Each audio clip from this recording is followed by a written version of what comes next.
Hello, this is Sam from the Select Characters Podcast. I've got Ryan and Enrique for this week's Game Club. Game Club is an event that we hold where we pick a game, we all play it and talk about it, and we think it's fun, and we try to get the community to join in, and we all just sort of expand our own mental library as we experience the wide and wonderful world of video games. This time, we have Sleeping Dogs, which was a pick by Enrique. Woo! You want to tell us a little bit about it, why you chose it?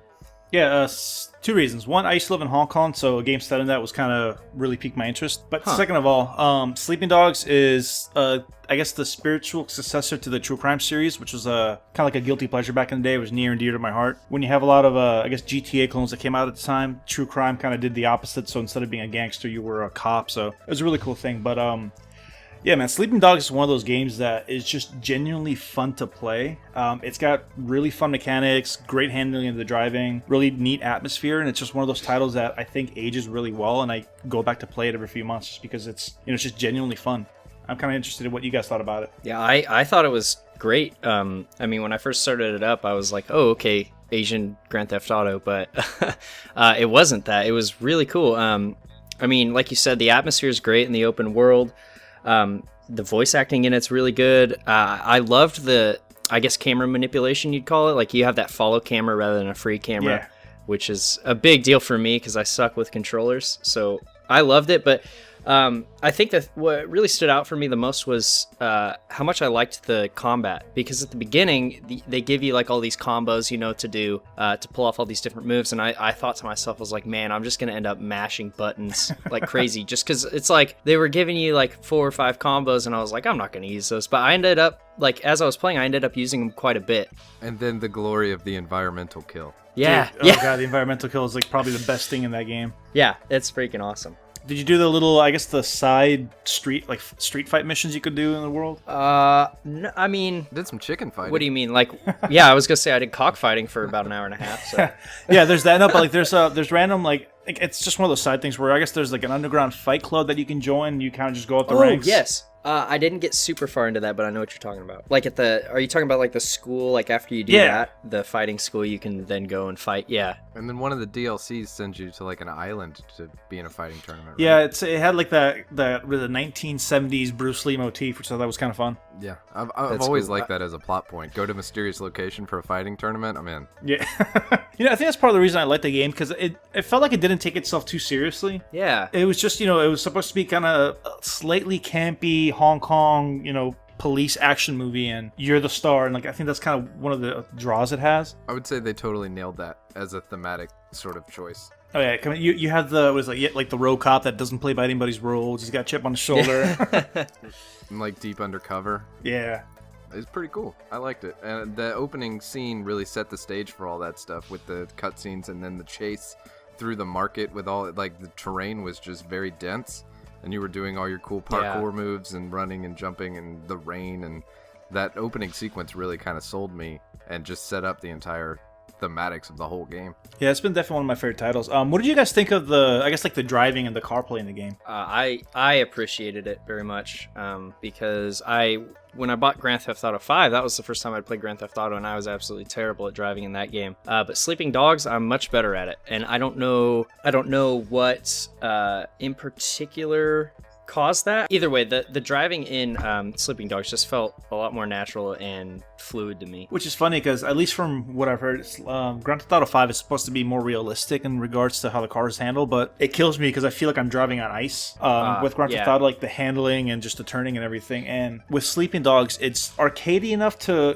where you don't feel like you lose control of the car, and I think that's really important considering how in some of the missions you're doing like the cop chases, and you get to slam other cars and stuff like that. I can tell you that I haven't played the most recent Grand Theft Auto, but based on the previous ones I've played, something that is way better in Sleeping Dogs is when you have to shoot out of a car. Yes. I think that in the chase scenes when you're trying to shoot at the cars that are following you and that kind of thing. Oh, yeah. Shooting out of a car in Grand Theft Auto has always felt weird to me. Like, it just doesn't seem to work in my head, but I think that they execute it really well. Speaking of shooting, I really like the gunplay in Sleeping Dogs. I think that's been one of my favorite instances of that slow-mo time ever since like the original Max Payne's, because I feel like most games use it and it kind of comes off kind of like a tacky addition, but with Sleeping Dogs, the fact that they give you a little bit of control on how it activates and the pacing, I think it really fit well to like on the gunfights you have. Well, it's cinematic because it kicks in when you jump out of cover, which is exactly when I would want my slow-mo to start activating. Yeah, and you can extend it every time you get a headshot, so it kind of makes you, I don't know, I feel like it pumps up the adrenaline in you when you're doing a headshot after headshot, and time just stays at a nice slow crawl. No, I guess, is there anything you guys didn't like or that you thought probably could have been done better? Because the game is pretty old, because I think it originally came out back in 2000, man, was it like 10, 11? Because it's an old title. Old? Yeah, it was a PS3, Xbox 360 release. I didn't have any...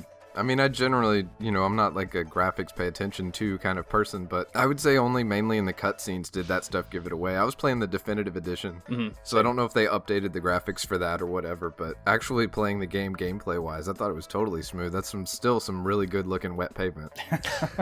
Yeah, I agree. I thought the graphics were great, and like you, the only time I really saw it slow down was in the cutscenes when I dropped down to, I dropped from 40 to 15 frames or something, 15, 20 frames. But I mean, all I have to do to fix that is just turn down the graphics a little bit, so whatever. And the cutscene's still not as bad as when we played Vampire the Masquerade. That is true.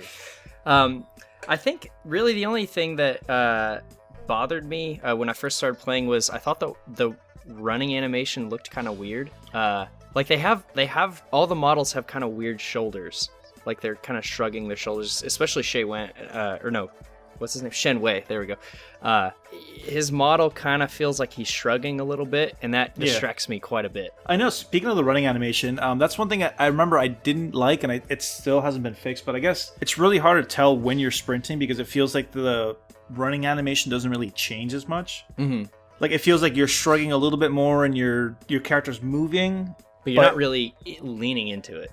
Yeah, like there's not that distinction between... I don't know, that's a weird complaint, but I don't know, it makes you feel like you're not going fast. I guess it's just like the illusion of sprint. Yeah, maybe it's a little bit too floaty or something. I don't know.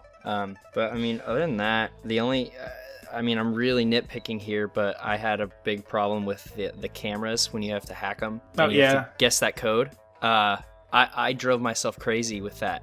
I probably tried 8 times before I got it right. And I know there's a system to it, and it becomes really simple or something, but I just absolutely couldn't get it. And if I had to pick something I really didn't like, it was whenever you have to hack a camera.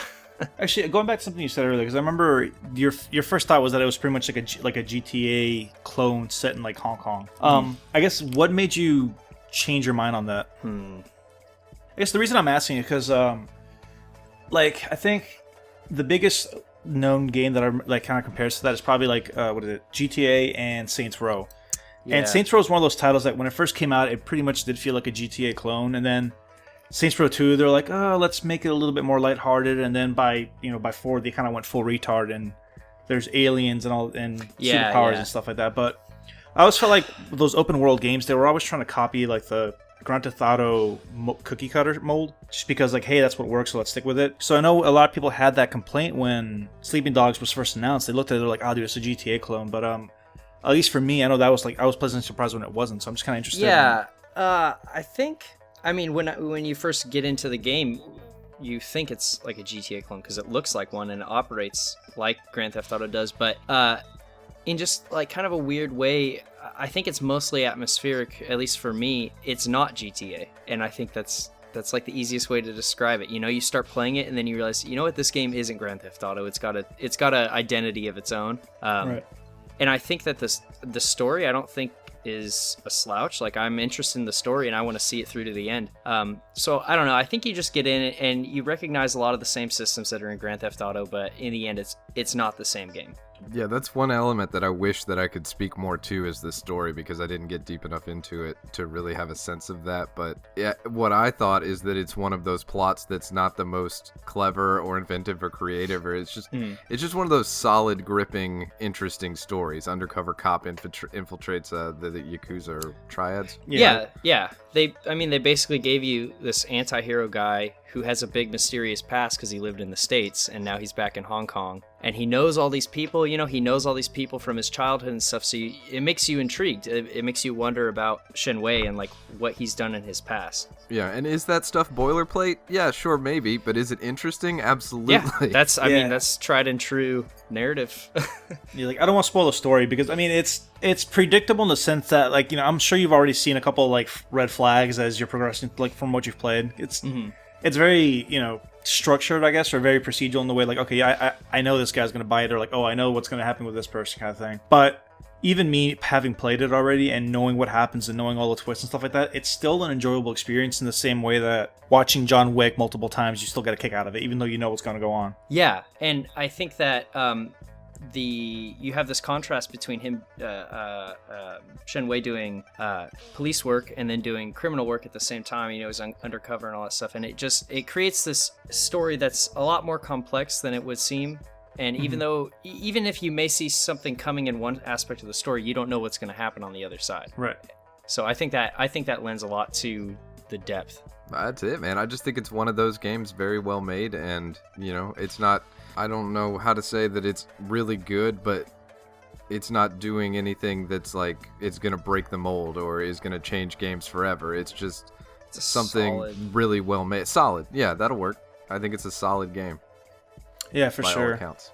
I know, yeah. Like just picking, like I said, it's one of those titles that I always go back to because when all is said and done at the end of the day, I mean, like you said, it's not going to be a game-breaking experience, a game-changing experience. It's not going to be The Witness or anything like that, but it's still a game that you can pick up and play, and you're still fully satisfied when you put it down. I liked it. Cool. Yeah, I liked it too. I'm going to finish it. All right, so that was our general thoughts and feelings on Sleeping Dogs. Thank you for tuning in. As always, if you want to talk to us about the games we play, you can send an email to selectcharacters@gmail.com, reddit.com/r/selectcharacters, and our weekly podcast where we announce the upcoming games that we're going to play. That comes out on Wednesdays. You can find that on iTunes or your RSS feed. We've got social media stuff. We're around. If you want to talk, we want to talk. So thank you so much for tuning in, and we will see you next time.